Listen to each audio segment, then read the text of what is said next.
일본에서 당연히 자국 문화라고 국제 믿어왔는데 세계는 한국의 것이라 인정해버린 문화들이 있습니다. 그 중에는 유네스코 인류무형문화유산에 등재된 것도 있는데요.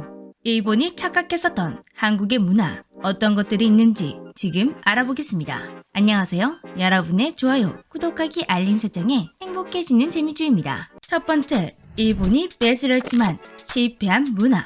지구상에는 한국과 일본에만 있는 특별한 문화가 있다고 합니다. 차갑고 깊은 바닷속에 보호장구 하나 없이 잠수복, 잠수경, 그리고 작은 칼만 들고 들어가 전복과 성게를 거침없이 채취하고 여성들 사이에서 전승되는 독특한 문화. 이 문화를 한국에서는 해녀라고 부르고 일본에서는 아마라고 부릅니다. 전 세계에서 한국과 일본에서만 볼 수 있다 보니 해녀 문화가 해외로 알려지자 세계에서 많은 관심이 쏟아졌습니다. 유명한 수중 사진작가 제니 할로위는 해녀에게 영감을 받아 사진전을 내어놓기도 했고, 외국의 한 아웃도어 브랜드 기업은 해녀를 주제로 다큐멘터리를 제작하기도 했습니다. 또한 미국인 작가 리사 씨가 한국 해녀의 삶을 배경으로 출간한 해녀들의 섬은 미국에서 베스트셀러가 되기도 했습니다. 이렇게 해외에서 쏟아진 뜻밖의 관심에 한국에 더 변화의 바람이 불게 되었는데요. 한국에서는 그동안 해녀는 직업의 하나일 뿐 지켜야 할 문화라는 인식이 없었습니다. 그렇다 보니 해녀 일에 종사하는 사람들이 점점 줄고 있었는데요. 그런데 해외에서 쏟아지는 관심과 해녀가 단순한 직업이 아닌 한국과 일본에만 있는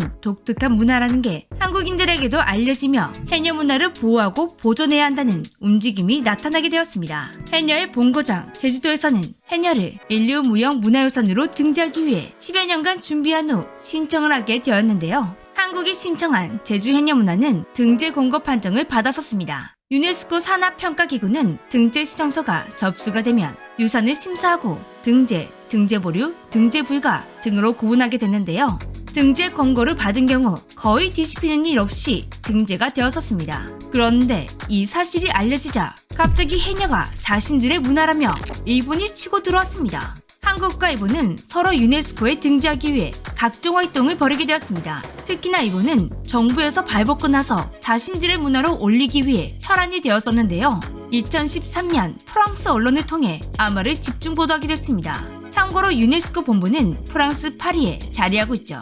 의도가 뻔히 보이는 행위였는데요. 일본은 2016년 5월에 열린 G7 정상회의에 일본의 아마를 알리기 위해 일부 지역에 아마를 홍보하는 현수막도 걸었습니다. 일본의 전 총리 아베 신조의 배우자 아케이 씨가 아마 축제에 참석까지 하는 등 일본이 아마를 일본 문화로 유네스코에 등재하기 위해 얼마나 신경을 쓰는지 세계가 알 정도였죠. 특히나 아베 전 총리의 고향이 일본에서 아마가 많기로 유명한 지역이라서 그런지 더 집착하는 모습을 보였었습니다. 그리고 마침 일본에서 아마를 다룬 드라마와 영화가 대박이 나면서 전 국민이 아마가 유네스코에 등재되기를 바라고 있었는데요. 하지만 어림도 없었습니다.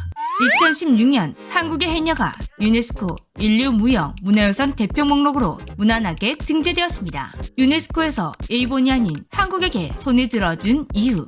일단 한국의 해녀가 일본의 아마보다 더 오랜 역사를 가지고 있었습니다. 그리고 실력이 너무나 압도적이었습니다.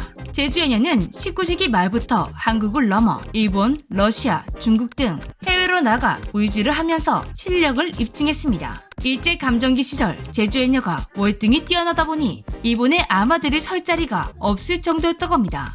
또한 유네스코는 제주 해녀의 자연 친화적인 조업으로 지속 가능한 환경을 만든다는 것과 공동체를 통해서 기술과 지식 등이 전승된다는 지역의 독특한 문화적 정체성에 더 큰 점수를 주게 되었다고 합니다. 해녀는 실력에 따라 상군, 중군, 하군으로 나뉘어져 있는데요. 상군 해녀들이 중군, 하군 해녀들을 지도하면서 문화가 계속 이어져 왔습니다. 그리고 해산물 금체 기간을 정하는 등 자연과의 공존을 추구하고 있습니다. 또한 유네스코에서 정말 중요하게 여긴 한 가지는 제주 해녀가 제주 지역의 여성성을 상징한다는 것이었습니다. 전문적인 기술을 바탕으로 독립적인 여성의 공동체가 만들어졌고 그것이 지역의 여성 여건 신장에 기여했기 때문입니다. 제주도는 농사를 짓기에 적합하지 않아 해녀가 가정의 중요한 수입원이었습니다. 또한 공동작업을 통해 얻은 수입은 공동체 사업을 위해 쓰이기도 했습니다. 어린이들을 위한 초등학교를 짓는데도 사용되기도 했습니다. 그리고 일제강점기 때 전국에서 유일하게 대규모 여성 항일운동을 벌였던 것도 바로 제주연이었습니다. 1931년에서 1932년 연 인원 27,000명이 참여해 총 238회 항일운동을 벌였습니다. 이때 수많은 해녀들이 잡혀 들어갔고 세상을 떠나기도 했습니다. 유네스코는 이런 제주 해녀들의 정신과 문화를 높게 평가해 한국 해녀를 유네스코에 공식 등재하게 된 것입니다. 일본의 바다박물관 관장 이시하라 요시카타는 양국의 해녀가 공동으로 유네스코에 등재되기 바란다고 주장했지만 유네스코는 제주 해녀에게 손을 들어주었다고 합니다. 제주 해녀는 매년 감수하고 있지만 전통을 보존하기 위해 정말 많은 노력을 하고 있습니다. 고령화로 인해 수입이 적어진 해녀들에게 소득 보전과 정착 지원금을 지원하고 있으며 해녀학교 및 박물관을 통해서 그 문화를 이어나가기 위한 각종 노력을 해나가고 있습니다. 그리고 2018년부터 매년 9월 셋째 주 토요일을 제주 해녀의 날로 지정하고 다양한 행사를 진행하며 제주 해녀를 홍보하고 있습니다. 인류 무형 문화유산 중 세계 최초로 여성의 문화가 등재된 제주 해녀. 앞으로도 한국의 고유 문화로 보존되고 전승해 나갔으면 좋겠습니다. 두 번째, 일본의 뒷북. 우리나라에서 부처의 탄생을 기념하는 행사 연등회가 유네스코 인류 무형유산에 등재되었습니다. 연등회에 대한 기록은 삼국사기에도 남아있는데요. 551년 신라에서 국가적 행사로 부처님 오신 날을 기념하는 종교의 시기로 열렸고 고려시대까지 계속 이어지다가 조선이 건국되면서 폐지되었습니다. 국가가 주도하는 연등제가 폐지된 것이지 민간에서 개최하는 연등행사는 계속 이어졌습니다. 시간이 흐르면서 연등행사는 종교 상관없이 남녀노소 누구나 참여하는 축제로 발전하게 되었는데요. 매년 음력 4월 초파일이 되면 형력세세의 연등을 든 사람들이 행진을 하고 길에는 아름다운 연등이 걸리고 있습니다. 여기서 연등은 등불을 밝힌다 라는 뜻인데요. 이 등불을 밝혀 세상의 어두운 곳까지 밝히자는 많은 의미를 지니고 있다고 합니다. 한국의 연등회는 세대에서 세대로 전승되며 재창조되었고 국적이나 인종, 종교를 넘어 포용성을 지녔다는 점에서 높이 평가받아 유네스코 무형유산으로 등재되게 되었습니다. 그런데 뒤늦게 일본에서 한국의 연등회가 유네스코에 등재되었다는 사실을 알게 되면서 한국의 연등회는 아오모리현의 네부타 축제를 표절한 것이라며 난리가 났었습니다. 하지만 아오모리현의 네부타 축제의 역사는 300년 정도, 연등회의 역사는 1600년 이상, 300년 된 역사를 1600년 전에 표절했다고 주장하는 것 보니 한국에는 일본인만 알고 한국인은 모르는 타임머신이 존재하나 봅니다.